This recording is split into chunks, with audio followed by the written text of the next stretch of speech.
বেঈমান মানুষ চেনার সবচেয়ে স্পষ্ট লক্ষণ কি জানো? যেদিন তুমি তার মিথ্যাটা ধরে ফেলবে সেদিন সে লজ্জিত হবে না, ভুলও স্বীকার করবে না, বরং তোমাকে দোষী বানাবে, রাগ দেখাবে, আঘাত করবে শুধু নিজের অপরাধ ঢাকার জন্য। মনে রাখবে যে মানুষ ধরা পড়ার পরেও অনুতপ্ত হয় না, সে দ্বিতীয় সুযোগের যোগ্য নয়। তাই দেরি না করে এমন মানুষ থেকে দূরে সরে যাও, যাতে সে তোমার ক্ষতি না করতে পারে। দিদি ভাই, নিজের বউ থাকতেও যারা অন্য নারীতে আসক্ত, তারা বিষের থেকেও বিষাক্ত।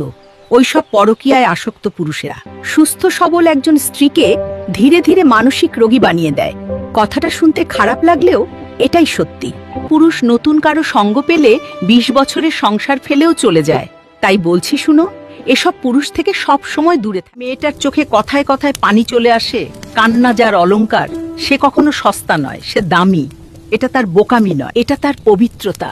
সে মিথ্যা দিয়ে কাউকে ভুলাতে জানে না, তাই তো সত্য দিয়ে আগলে রাখে। আর সংসার, সে তো তার ভালোবাসার মন্দির। এমন নারীকে হারাতে নেই। এ যুগে পাথরের মতো শক্ত মানুষও অনেক পাবে, কিন্তু জলের মতো স্বচ্ছ মানুষ পাওয়া ভাগ্যের ব্যাপার।